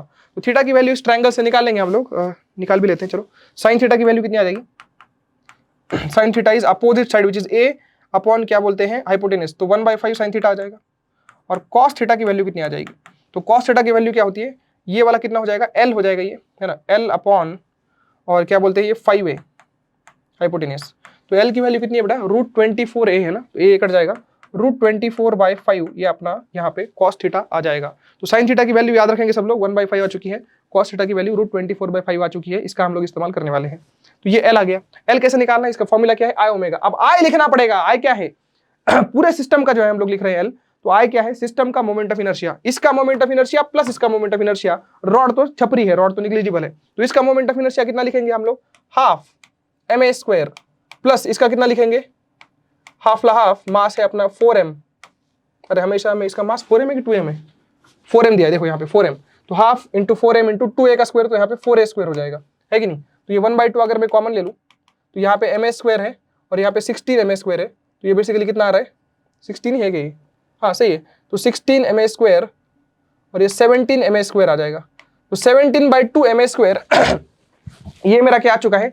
टोटल मोमेंट ऑफ इनर्शिया आ चुका है। तो आई की वैल्यू यहाँ से मेरे को पता चली है 17/2 17/2 ma² इंटू ओमेगा। अब ओमेगा तो दिया ही है क्वेश्चन में, हम लोग खुद से क्यों निकाले? तो ये रहा मेरा ओमेगा, ठीक है? तो 17/2 ma² इंटू ओमेगा करेंगे तो अपने को तुरंत जो है यहाँ पे आंसर मिल जाएगा एंगुलर मोमेंटम। ये टोटल एंगुलर मोमेंटम नहीं है बेटा, है ना, स्पिन वाला रोटेशन, प्योर रोटेशन वाला एंगुलर मोमेंटम है। तो इसके बारे में अगर हमें पूछा है तो हमारा ऑप्शन मेरे ख्याल से हो जाना चाहिए। तो ये रहे magnitude of angular momentum of the assembly about centre of mass. About centre of मास मतलब सेंटर ऑफ मास रेस्ट पे ऐसे मानना है, और सेंटर ऑफ मास के अबाउट वाला ही लिखना है बस, मतलब प्योर रोटेशन वाला लिखना है। तो वो तुम्हारा आ चुका है 17/2 ma² ओमेगा। तो यहाँ पे हमने वही निकाला है 17/2 ma² ओमेगा। तो बड़ा सिंपल ये ऑप्शन भी था, सी और डी यहाँ पे अपने खत्म होते हैं। अब हम बात करते हैं आगे की, क्या पूछा है, magnitude of Z component of L. L क्या था याद करो, क्वेश्चन में एल बोला था टोटल एंगुलर मोमेंटम। तो पहले टोटल एंगुलर मोमेंटम निकालो, उसके बाद उसका क्या निकालो, जेड कंपोनेंट निकालो। यहाँ पे ये रिक्वायरमेंट है। उसके बाद क्या बोला है, magnitude of angular momentum of centre of mass. Centre of mass का खुद का जो रोटेशन कर रहा है ना, centre of mass circular motion करता है, तो उसका जो है क्या बोलते हैं अपने को ओ पॉइंट के अबाउट निकालना है और उसकी वैल्यू चेक करनी है। ओके, तो एक एक काम करते हैं। तो ये एंगुलर मोमेंटम हमने स्पिन वाला निकाल लिया है। अब हम बात करते हैं सेंटर ऑफ मास की, स्पेशली क्योंकि सेंटर ऑफ मास पे सब लोग आके जो है अल्टीमेटली कमेंट कर रहे हैं, centre of mass, centre of mass, centre of मास। ये रहा centre of mass. Centre of मास कितने डिस्टेंस पे होगा वो भी हम निकाल सकते हैं। कैसे निकाल सकते हैं, इस लाइन पे देखो, इस लाइन पे फॉर्मूला लगाओ, x centre of mass is equal to m1x1 plus m2x2। तो वो सब आप करोगे तो आपको पता चलेगा कि यहां से सेंटर ऑफ मास का जो डिस्टेंस है वो कितना है। कैसे निकालेंगे देखो, तो यहां से ये डिस्टेंस कितना है, यहां से ये डिस्टेंस l है ना, तो m इंटू एल प्लस ये अपना 4m है इंटू ये डिस्टेंस हो जाएगा 2l अपॉन टोटल मास कितना है ये 5m। यहाँ से m नमस्ते हो जाएंगे सारे, तो कितना हो जाएगा ये 8l 9l/5 हो जाएगा, है कि नहीं। तो ये जो डिस्टेंस आया गुलाबी वाला, ये कितना आ गया 9l/5। कहां से लिया डिस्टेंस, ओरिजिन से लिया है। ओके, तो ओरिजिन से सेंटर ऑफ मास का जो है हमने क्या कर दिया, डिस्टेंस निकाल लिया, रेडियस वेक्टर की तरह हो गया है कि नहीं। अब जो है सेंटर ऑफ मास जा कहां रहा है, सेंटर ऑफ मास इस समय अंदर की तरफ जा रहा है, तो क्रॉस में इसकी रफ्तार होगी, इसकी वेलोसिटी जो होगी वो क्रॉस में होगी, ऐसे अंदर की तरफ, है कि नहीं, तो क्रॉस में होगी। अब इस स्पीड को हम कैसे निकालेंगे, तो बड़ा सिंपल है, इसकी स्पीड कितनी होगी क्रॉस में, तो यहां पे मैं अलग पेन से लिख देता हूं। इसकी मतलब किसकी, इस जो है अपना, कहां गया, हाँ, ये जो है अपना डिस्क है ना, डिस्क का सेंटर प्योर रोलिंग करते वक्त कितनी स्पीड से मूव करता है, भाई सबको पता है। डिस्क का सेंटर जो अंदर की तरफ मूव करेगा ऐसे क्रॉस में, उसकी स्पीड होती है ए ओमेगा। कितनी होती है, ए ओमेगा। तो इसका घूमने का ओमेगा हमें पता है, ए पता है, तो ए ओमेगा आ जाएगा, है कि नहीं। यहां पे इसकी स्पीड कितनी है, इसकी स्पीड आ जाएगी 2a ओमेगा। बड़े सिंपल है यार, ए ओमेगा 2a ओमेगा। हम लोग क्या बोलते हैं कि सेंटर ऑफ मास की स्पीड कितनी होती है, आर ओमेगा ना, तो उस तरह से लिया हम लोग, प्योर रोलिंग चल रहा है, प्योर रोलिंग। तो यहाँ पे ए ओमेगा है, यहाँ पे 2a ओमेगा है, तो सेंटर ऑफ मास की स्पीड जो है हम लोग निकाल सकते हैं। क्या फॉर्मूला फिर से वही m1v1 वाला, तो m इंटू ए ओमेगा प्लस m2v2, तो यहाँ पे 4m into 2a omega upon 5m। तो यहाँ से m अगर मैं मार दूं सारे तो मेरे पास क्या बचता है, यहाँ पे ए ओमेगा, यहाँ पे 8 ओमेगा, तो 9a ओमेगा/5 ये सेंटर ऑफ मास की स्पीड आ चुकी है यहाँ पे। ओके, ये सेंटर ऑफ मास की स्पीड आ चुकी है, और क्योंकि सेंटर ऑफ मास इस प्लेन को ही परपेंडिकुलर है, तो इस l को भी वो क्या होगा, परपेंडिकुलर ही होगा, ऐसे अंदर की तरफ है ना। तो डायरेक्ट MVD फॉर्मूला लगा दूं, MVD है ना, तो सेंटर ऑफ मास का सर्कुलर मोशन जो हो रहा है उसका एंगुलर मोमेंटम कितना आएगा, तो उसका एंगुलर मोमेंटम को बोलता हूं मैं सेंटर ऑफ मास का एंगुलर मोमेंटम जो है सेपरेट, अगर सर्कुलर मोशन की बात करें उसकी MVD लगाना है। सेंटर ऑफ मास का मास कितना होगा 5m, टोटल मास है भैया, वो सेंटर ऑफ मास है। m v कितना है बेटा, कहां गया v, 9/5 a ओमेगा mv, और d मतलब ये डिस्टेंस कितना है, ये जो डिस्टेंस है ओ पॉइंट के अबाउट निकाल रहे हैं हम लोग, O point centre of mass का डिस्टेंस कितना है, वो रहा 9l/5। तो यहाँ पे 9/9² और 5² हो जाएगा, और ये l की वैल्यू आ जाएगी √24a, ऐसे आ जाएगा यहाँ पे। ओके, तो यहां से हम लोग अगर देखें कितना आ रहा है, ये 5² और ये 5 नमस्ते हो जाएंगे। देखो क्या बोलते हो, यहाँ पे कितना आ रहा है देखो 81m a² ओमेगा, और यहाँ पे बच रहा है √24/5। तो ये जो चीज है यहाँ पे हमारे पास L सेंटर ऑफ मास आ चुका है, मतलब angular momentum of centre of mass का, सेंटर ऑफ मास को पार्टिकल मान के जो रोटेशन कर रहा है, वो सर्कुलर मोशन कर रहा है, उसका एंगुलर मोमेंटम हमने निकाल लिया है। और इसकी दिशा क्या होगी, इसकी दिशा क्या होगी, बड़ा इंटरेस्टिंग ये पॉइंट है, इसकी दिशा क्या होगी मैं उसके बारे में चर्चा करूंगा, लेकिन अभी के लिए जो है इसको ऑप्शन में चेक करता हूं। उठ गया, हाँ, the magnitude of angular momentum of centre of mass about the assembly is 81 ma² omega. तो हमारा कितना आया है 81 ma² ओमेगा, और √24/5 ये फैक्टर आया है। एक्चुअली फैक्टर निग्लिजिबल है क्योंकि √24/5 इज नियरली 1, नियरली, एग्जैक्टली 1 तो नहीं है। तो इन्होंने तो बोला है कि भाई ये कटना चाहिए, कट तो नहीं रहा है बेटा ये, तो इसलिए रॉन्ग हो गया ये, समझ में आया सबको, इसलिए क्या हो गया, रॉन्ग हो गया। यहाँ पे क्या आना चाहिए था 81 ma² ओमेगा इंटू √24/5, तो हमारा तो नहीं आ रहा √24/5, सॉरी हमारा आ रहा है, इनका नहीं आ रहा, तो इनका ऑप्शन क्या हो जाएगा अपना, गलत हो जाएगा। नियरली इक्वल है ये, नियरली इक्वल है, एग्जैक्टली इक्वल नहीं हो सकता, इसको हम बोलेंगे। अब जो है Z component of L, L क्या है, एल टोटल एंगुलर मोमेंटम है। तो अभी पहले तो मुझे बताओ, ये तो एंगुलर मोमेंटम एलएक्स समझ में आया सबको, एलएक्स जो है हमने स्पिन वाला निकाला था, ये जो निकाला है सेंटर ऑफ मास का एंगुलर मोमेंटम, वो किस डायरेक्शन में होगा, तो उसके लिए फॉर्मूला है, टाइम पास क्यों करने का, फॉर्मूला है ना। एंगुलर मोमेंटम का फॉर्मूला क्या है, सेंटर पार्टिकल सिस्टम के लिए m इंटू ब्रैकेट क्या करते हैं हम लोग, v क्रॉस r की r क्रॉस v करते हैं, याद करो हम लोग करते हैं बेटा r क्रॉस p करते हैं ना, r क्रॉस p, तो यहाँ से निकल के आता है m into bracket r cross v करते हैं हम लोग, है कि नहीं। तो r क्रॉस v करना है, तो r कौन है बेटा, ये रहा सेंटर ऑफ मास का पोजीशन वेक्टर, ये r रहा, इसकी तरफ हाथ करो ऐसे तेरा, और v मतलब अंदर की तरफ है कि नहीं। तो ये टेढ़ा इसकी तरफ टेढ़ा हाथ किया, अंदर की तरफ किया, तो ऐसे थमाता है, मतलब इसके परपेंडिकुलर आना चाहिए। तो ये रहा आपका r के परपेंडिकुलर आना चाहिए, तो ये रहा आपका एंगुलर मोमेंटम का दिशा, ये है ये सेंटर ऑफ मास वाला एंगुलर मोमेंटम। समझ में आया सबको। तो ये इस तरह से जो है, ये इस तरह से है इस समय, तो ये इस तरह से घूमता रहेगा ऐसे, है कि नहीं। सेंटर के अबाउट ये एंगल अगर आपका थीटा है तो देखो ना, ये भी एंगल आपका थीटा हो जाएगा। कैसे, क्योंकि ये रेडियस वेक्टर है, उसको परपेंडिकुलर एंगुलर मोमेंटम आ गया, हॉरिजॉन्टल के परपेंडिकुलर वेक्टर वर्टिकल आ गया, angle between two lines is angle between their perpendiculars. तो यहाँ पे ये एंगल थीटा हो जाएगा, तो ये भी थीटा हो जाएगा। तो एल सेंटर ऑफ मास इस तरह से टेढ़ा होगा। टेढ़ा क्यों होगा भैया, क्योंकि पोजीशन वेक्टर टेढ़ा यार। क्रॉस प्रोडक्ट कैसा होता है, अगर पोजीशन वेक्टर ऐसा है और अंदर की तरफ आपका जो है क्या बोलते हैं वेलोसिटी वेक्टर है, इस तरह से पोजीशन वेक्टर ऐसा है और अंदर की तरफ वेलोसिटी वेक्टर है आपका, तो ऐसे हाथ घुमाओगे ना, प्लेन कैसा बना, देखो ना टेढ़ा प्लेन बन गया इनका। तो टेढ़े प्लेन के परपेंडिकुलर इस तरह से टेढ़ा होगा वो एल सेंटर ऑफ मास। अब जो है वर्टिकल कंपोनेंट की बात करें, तो इसका वर्टिकल कंपोनेंट माइनस इसका वर्टिकल कंपोनेंट करेंगे तो अपने को टोटल एंगुलर मोमेंटम का वर्टिकल कंपोनेंट मिल जाएगा। तो इसका वर्टिकल कंपोनेंट है एलसीएम कॉस थीटा। एलसीएम कुछ बाबा आपला, इसको कॉस थीटा लगाना पड़ेगा, बड़ा भयंकर कैलकुलेशन हो रहा है ये। तो यहाँ पे मैं साइड में इसको कर देता हूँ, ये तो हो गया था ना अपना। एलसीएम कॉस थीटा कितना आएगा, तो एलसीएम कितना है बेटा 81 ma square omega √24/5 into cos theta. Cos theta कुछ है आपला √24/5 है कॉस थीटा, तो कॉस थीटा की वैल्यू भी √24/5 है। ये कंपोनेंट आया एलसीएम कॉस थीटा, माइनस क्या करना है मेरे को, एलएस का साइन थीटा। एलएस कुछ निकाला आपला, एलएस कहाँ निकाला हमने, एलएस निकाला था 17/2 ma square into omega, into अपने को क्या लेना है अभी, इसका साइन कंपोनेंट लेना पड़ेगा, कॉस तो इधर जाएगा, तो साइन कंपोनेंट आएगा 1/5। तो यहां से हम देख सकते हैं 81 ma स्क्वायर ओमेगा और 24/25 नीचे आ गया इधर, ओके। माइनस यहां पे हम क्या करेंगे, माइनस क्या करेंगे यहाँ पे 17/10 ma स्क्वायर ओमेगा। तो मुझे नहीं लगता कि ये जो है इसके बराबर आ रहा है, 55 के बराबर तो ये कभी नहीं आएगा, इसका डिनोमिनेटर भी डिफरेंट है कि नहीं। तो इसलिए ऑप्शन क्या हो जाएगा, गलत हो जाएगा, ये ऑप्शन यहाँ पे गलत हो जाएगा, है कि नहीं। एक्चुअली ये जो क्वेश्चन है पूरा हमने सॉल्व किया यहाँ पे, है कि नहीं, ये जो पूरा सॉल्व किया है आप यूट्यूब पे वगैरह देखेंगे, बहुत इस क्वेश्चन को लेके कंट्रोवर्सीज हैं, क्योंकि moment of inertia as a tensor quantities में यूज होता है, इसलिए क्लास में जनरली हम इसको नहीं कराते।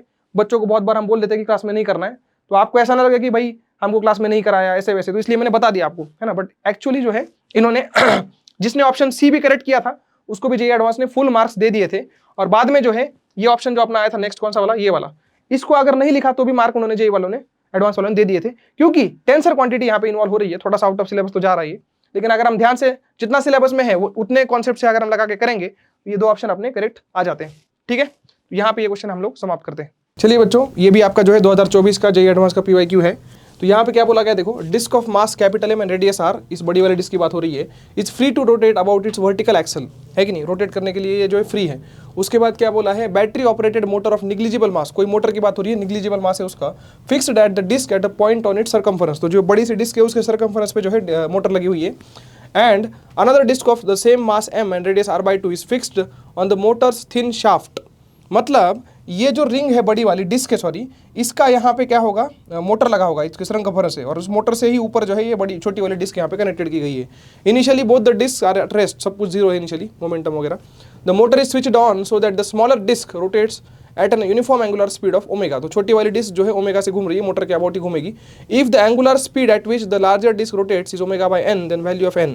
तो एंगुलर मोमेंटम कंजर्वेशन का सिंपल सा क्वेश्चन है, सब लोग ध्यान से मेरी बात सुनना, ये सीन कैसा है। यहाँ पे जो है ये बड़ी वाली डिस्क है, और बड़ी वाली डिस्क के ऊपर हवा में ऐसे छोटी वाली डिस्क है, और दोनों के बीच में मोटर लगी हुई है छोटी सी, जो दिख नहीं रही है आपको। ये जो बड़ी वाली डिस्क है, इसका जो यहाँ पे छोटी वाली डिस्क का जो सेंटर है ना, इसी के नीचे कहीं ये मोटर होगी यहाँ पे, ऐसे मतलब मोटर है ये। तो जो बड़ी वाली डिस्क का सर्कम्फरेंस और छोटी वाली डिस्क का सर्कम्फरेंस, इनके बीच में क्या रखा है, मोटर रखी हुई है, और निग्लिजिबल मास की वो मोटर है। तो ये मोटर क्या करती है, घुमाती है। तो इस मोटर ने क्या किया, यहाँ पे क्वेश्चन में साफ साफ लिखा गया है कि मोटर ने क्या किया, ओमेगा से इसको घुमाना चालू कर दिया। तो हमने बोला कि यार इसको ओमेगा से ऐसे घुमाते हैं, इस तरह से ये घूमेगा, मतलब इसका वेक्टर, एंगुलर मोमेंटम वेक्टर कहाँ आएगा, ऊपर आएगा ना, है कि नहीं, इस तरह से घूमेगा। तो ओमेगा से मोटर ने घुमाना इसको चालू कर दिया। तो हम लोग सब जानते हैं कि एंगुलर मोमेंटम कंजर्वेशन होने के लिए अगर इस तरह से घूमेगा ये, तो आपको इस तरह से इसको घुमाना पड़ेगा। नहीं, ये भी सेम ही हो गया, उल्टा घुमाना पड़ेगा इसको, है कि नहीं। उल्टा कैसे घुमाते हैं यार इसको, ऐसे। तो ये इस तरह से घूमेगा, मतलब नीचे की तरफ इसका एंगुलर मोमेंटम वेक्टर आना चाहिए बेसिकली। तो इसका ओमेगा डैश बोल देता हूँ मैं। ये समझ में आया सबको? क्यों ऐसा कर रहा हूँ मैं? क्योंकि इनिशियल एंगुलर मोमेंटम क्या है अपना सिस्टम का, अगर देखें दोनों डिस्क को एक साथ लेके, मोटर भी उनका इंटरनल पार्ट है, तो इनिशियल एंगुलर मोमेंटम 0 था, फाइनली भी 0 रहना चाहिए। तो इसका एंगुलर मोमेंटम ऐसे ऊपर आ रहा है, तो इसका जो है नीचे आना चाहिए बड़ी वाली डिस्क का, क्योंकि जो मोटर है ना नीचे लगाई हुई, इस मोटर ने इसको ऐसे क्लॉकवाइज घुमाया, मान लो ऊपर से देखने पे जो है एंटी क्लॉकवाइज घुमाया उसको छोटी वाली को। तो अगर एंटी क्लॉकवाइज घुमाने वाला टॉर्क ये मोटर ऊपर पे लगा रही है ना, तो नीचे पे क्लॉकवाइज वाला लगाएगी, क्योंकि उसको भी तो है फोर्सेस क्या करने हैं, बैलेंस करना, एक्शन रिएक्शन। तो इस तरह से हम लोग देख सकते हैं कि ऑब्वियस सी बात है, एक क्लॉकवाइज घूमेगी, एक एंटी क्लॉकवाइज घूमेगी, नेट अपना एंगुलर मोमेंटम 0 होना चाहिए, दैट इज फॉर श्योर, क्योंकि एक्सटर्नल टॉर्क इसमें कोई है नहीं दोनों का सिस्टम पे। तो मैं पहले इस डिस्क का एंगुलर मोमेंटम लिखता हूँ, छोटी वाली डिस्क का जो ऊपर की तरफ आने वाला है, इसे थंब ऊपर की तरफ एक्सिस के अबाउ। तो यहाँ पे इसका एंगुलर मोमेंटम क्या लिखा जाएगा, आई ओमेगा लिखेंगे अपन, है कि नहीं। एक्चुअली डिस्क क्या कर रही है, लेकिन ध्यान से देखना, छोटी वाली जो डिस्क है आपकी वो घूम भी रही है, और घूमते घूमते जो है बड़ी वाली डिस्क के ऊपर ऐसे रोटेट भी कर रही है कि नहीं। तो यहाँ पे दो एंगुलर मोमेंटम हो गए इसके। तो सेंटर ऑफ मास के अबाउट हम एंगुलर मोमेंटम लिखते हैं पहला वाला, और उसके बाद दूसरा वाला जो होता है वो ट्रांसलेशन का हम लोग क्या करते हैं, सेंटर ऑफ मास का एंगुलर मोमेंटम हम लोग लिखते हैं। तो सिमिलरली यहाँ पे हम लोग क्या करेंगे, देखो ये वाला एंगुलर मोमेंटम जो उसका खुद का हो रहा है, खुद के अबाउट, एक्सिस के अबाउट, इसको मैं लिखता हूँ L1 करके। ये एंगुलर मोमेंटम कितना आएगा, तो आई ओमेगा प्योर रोटेशन का एंगुलर मोमेंटम होता है आई ओमेगा, तो इसका आई कितना आएगा, हाफ m r/2 का होल स्क्वायर। ये समझ में आया? ये क्या लिखा है मैंने, ये क्या लिखा है मैंने, 1/2 हाफ mr स्क्वायर, मतलब है ना, हाफ mr स्क्वायर क्या लिखता है हम लोग, मोमेंट ऑफ इनर्शिया लिखा है इस छोटी डिस्क का, इनटू इसका ओमेगा, तो ये आई ओमेगा आ गया। तो यहाँ से हम देख सकते हैं कितना आ रही है, mr स्क्वायर बाय ये ओमेगा, और ये नीचे 8 आ जाएगा। तो ये जो L1 एंगुलर मोमेंटम आया, ये छोटी वाली डिस्क का खुद के एक्सिस के अबाउट घूमने वाला, मतलब स्पिन एंगुलर मोमेंटम है। अब ये जो डिस्क है वो ऑर्बिटल एंगुलर मोशन भी कर रही है उस बड़ी वाली एक्सिस के अबाउट, है कि नहीं। तो इस एक्सिस के अबाउट जो है, इस बड़ी वाली एक्सिस के अबाउट जो एक और एंगुलर मोमेंटम होगा वो कितना होगा, तो हम लोग कैसे करेंगे, सेंटर ऑफ मास को देखना होता है ना। सेंटर ऑफ मास के अबाउट हमने निकाला ये वाला, सेंटर ऑफ मास के अबाउट जो है एंगुलर मोमेंटम ये वाला था। अब centre of mass as a particle क्या कर रहा है, centre of mass as a particle मान लो इस तरह से जो है सेंटर ऑफ मास जो है मूव कर रहा है, तो इसकी स्पीड कितनी हो जाएगी, ये ओमेगा डैश है ना, यहाँ पे omega dash into capital R हो जाएगी। देखो यहाँ से दूरी आर है, कैपिटल आर सर्कमफरेंस पे ना, वो omega dash into capital R हो जाएगा, है कि नहीं। डायरेक्शन आप देखो ऊपर नीचे होगा, ऊपर नीचे। एनीवेज यहाँ पे क्या करना है, L2 की वैल्यू कितनी आएगी, L2 की वैल्यू अगर हम देखेंगे तो सेंटर ऑफ मास के लिए एक सिंगल पार्टिकल की तरह ट्रीट करते हैं, तो MVR फॉर्मूला आता है, MVR फॉर्मूला आता है angular momentum centre of mass का निकालने के लिए। तो M कितना है, इसका मास M है, सेंटर ऑफ मास तो इसी डिस्क का है ना, और V कितना है, यहाँ पे V को लिख सकता हूँ मैं ओमेगा डैश R, है ना, MV लिख दिया, R लिख दिया, R वैल्यू मतलब सेंटर ये डिस्टेंस, तो ये R स्क्वायर हो जाएगा, M omega dash R square इस तरह सेंटर ऑफ मास का लिख दिया। अब डायरेक्शन में आप सोचो, अपने आप सोचो आप डायरेक्शन में, ये अगर आपका ऐसे ऊपर से देखने पे कैसे घूम रहा है, ये ऊपर से देखने पे आपका एंटी क्लॉकवाइज घूम रहा है, तो ये बड़ा वाला डिस्क क्या बोला था मैंने, क्लॉकवाइज घूम रहा है, तो बड़े वाले डिस्क के साथ ही सेंटर ऑफ मास घूमेगा, मतलब ये दोनों जो है सबट्रैक्ट होंगे यहाँ पे, है कि नहीं, अलग अलग दिशाओं में होंगे। तो टोटल एंगुलर मोमेंटम अब मैं लिख रहा हूँ, टोटल एंगुलर मोमेंटम सिर्फ छोटी डिस्क का, इस छोटी वाली डिस्क का टोटल एंगुलर मोमेंटम लिखा जाएगा m r square omega by 8, है कि नहीं, ये बड़ा ले रहा हूँ मैं, minus m omega dash r square. ये आपका एंगुलर मोमेंटम लिखा मैंने छोटी वाली डिस्क का, जो कि ऊपर की दिशा में है, वर्टिकली अपवर्ड है ये एंगुलर मोमेंटम। इतना ही वर्टिकली अपवर्ड एंगुलर मोमेंटम जो है इसका टोटल इस डिस्क का, उतना ही इस बड़ी डिस्क का नीचे होना चाहिए। तो बड़ी डिस्क का एंगुलर मोमेंटम लिखना तो बड़ी सिंपल बात है, बड़ी डिस्क तो प्योर रोटेशन ही कर रही है, तो हाफ mr स्क्वायर इनटू हम लोग क्या लिखेंगे, ओमेगा डैश लिखेंगे, और ये नीचे की तरफ होगा, तो ये नीचे वाला एंगुलर मोमेंटम और ये टोटल ऊपर वाला एंगुलर मोमेंटम, दोनों को हमें क्या करना है, इक्वल करना है। दोनों को इक्वल करते ही हम लोग देख सकते हैं यहाँ पे mm कट जाएंगे सारे, है ना, दोनों को इक्वल करते हैं mm कट जाएंगे, और क्या कट रहा है यहाँ पे, तो यहाँ पे क्या बचेगा, पहली टर्म में मेरे पास आर स्क्वायर भी कट रहे सारे, है ना, आर स्क्वायर भी उड़ा दो, ये आर स्क्वायर यहाँ का, आर स्क्वायर यहाँ का, आर स्क्वायर यहाँ पे क्या बचा मेरे पास, ओमेगा बाय 8 माइनस में ये क्या बचेगा मेरे पास, सिर्फ और सिर्फ ओमेगा डैश इक्वल टू यहाँ बचेगा ओमेगा डैश बाय 2। तो यहाँ से देखो omega by 8 is equal to बच रहा है 3 omega dash by 2, omega dash मुझे निकालना है, तो कितना आ रहा है देखो, ये यहाँ पे 4 बच रहा है, ओमेगा अपॉन 12 आ रहा है मेरे ख्याल से ओमेगा डैश, है कि नहीं, ओमेगा अपॉन 12 आ रहा है। तो ये हो गया हमारा आंसर, सही किया क्या मैंने, omega dash is equal to omega by 12। तो यहाँ पे एन की वैल्यू कितनी आ जाती है, 12 आ जाती है, ठीक है, थैंक यू। चलिए बच्चों 10th क्वेश्चन करते हैं, आखिरी क्वेश्चन करते हैं सीरीज का, मैकेनिक सीरीज का। तो यहाँ पे हम लोग के पास क्या है, यहाँ पे अपने पास एक रिंग दी है, इन एनुलर रिंग है, इनर रेडियस है, आउटर रेडियस भी है इस तरह से, और इसके ऊपर J0 करके एक इम्पल्स लगाया गया है कि नहीं, J0 से मतलब इम्पल्स में झटका मारा है उसको।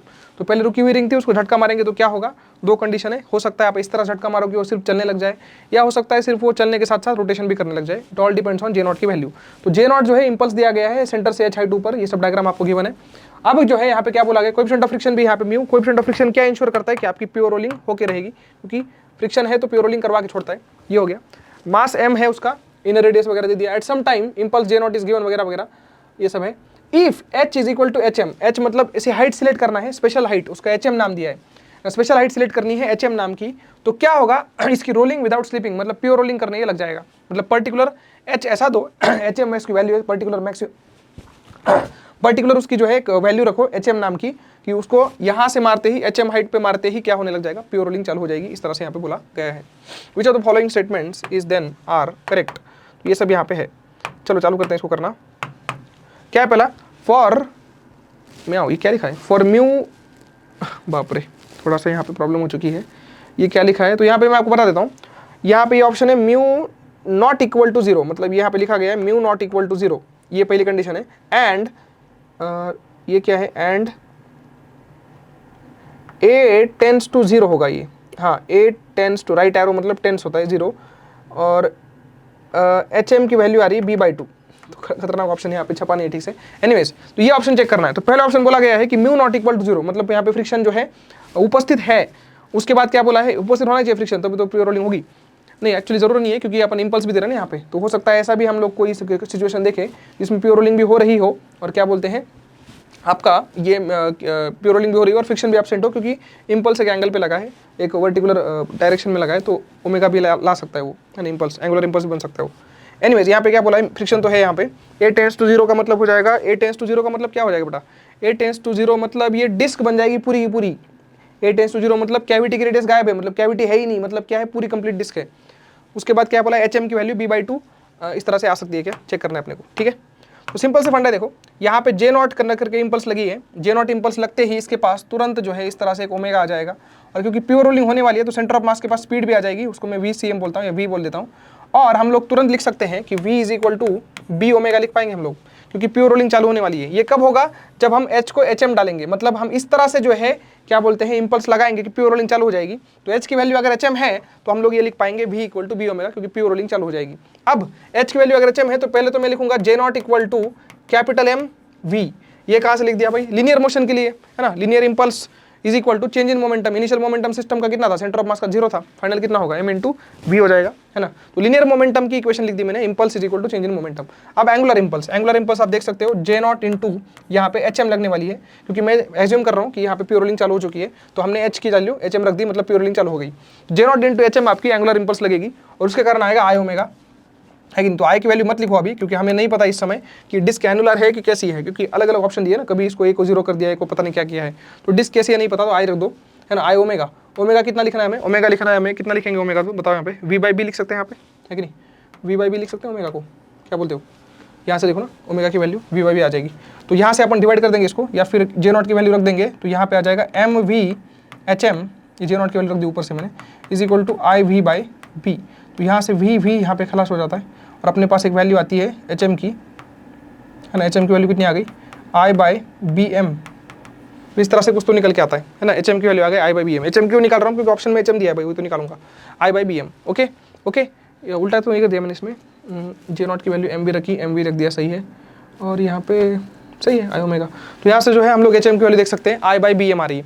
अब जो है ऑप्शन चेक करते हैं, यहाँ बोला a tends to 0, a tends to 0 का मतलब ये डिस्क बन जाएगी, और i की वैल्यू आ जाएगी mr²/2, मतलब यहाँ पे mb²/2 आ जाएगा i की वैल्यू, और नीचे जो है सिर्फ mb आ रहा है, तो यहाँ पे mb खलास हो जाएंगे, और b/2 बचेगा अपने पास hm की वैल्यू, जो कि यहाँ पे बिल्कुल सही आंसर है कि नहीं।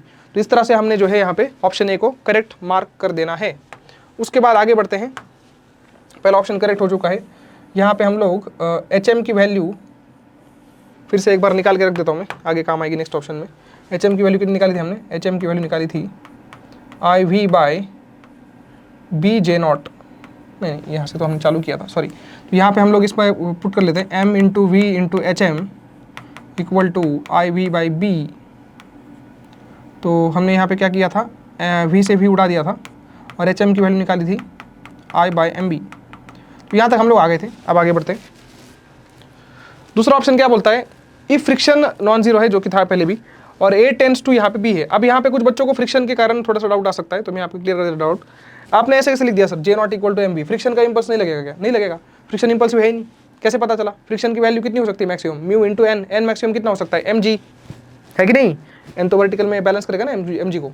तो फ्रिक्शन आपका एन और mg दोनों नॉन इंपल्सिव है, तो आने वाला फ्रिक्शन भी मैक्सिमम वैल्यू अगर लेके भी आ गया तो भी कितना हो जाएगा? म्यू mg हो जाएगा, that is still non impulsive, है कि नहीं? तो इसलिए हमने direct J not equal to mv लिख दिया। फ्रिक्शन का इंपल्स यहाँ पे हम लोग इग्नोर कर रहे हैं, है ना? जब झटका लगा होगा तो फ्रिक्शन लगा होगा, बट उसका इंपल्स इतना नहीं आया होगा। तो यहाँ पे हम लोग फ्रिक्शन का इंपल्स इग्नोर कर रहे हैं, ओके। सिर्फ इंपल्स हम लोग एंगुलर भी किसका ले रहे हैं? अपने इस इंपल्स का ही ले रहे हैं, इसका जे नॉट का ही ले रहे हैं। अगर ये जे नॉट टेढ़ा लगता है, ऐसे टेढ़ा, तो इसका एक कंपोनेंट नॉर्मल को अचानक से बढ़ा देता, तब आने वाला फ्रिक्शन आपका इंपल्सिव होता, टेढ़ा लगता तो, क्योंकि नॉर्मल डिस्टर्ब हो जाता फिर। अभी इस क्वेश्चन में तो ज़्यादा कोई टेंशन लेने की बात नहीं है। सेकंड पार्ट पे आते हैं।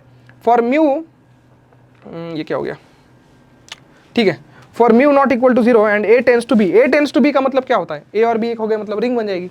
रिंग बन जाएगी तो यहाँ पे क्या आ जाएगा? आई की जगह mr स्क्वायर आ जाएगा ना, तो एच एम की वैल्यू मेरे ख्याल से बी बन जाएगी, तो यहाँ पे ये ऑप्शन भी आपका सही हो जाएगा, ठीक है।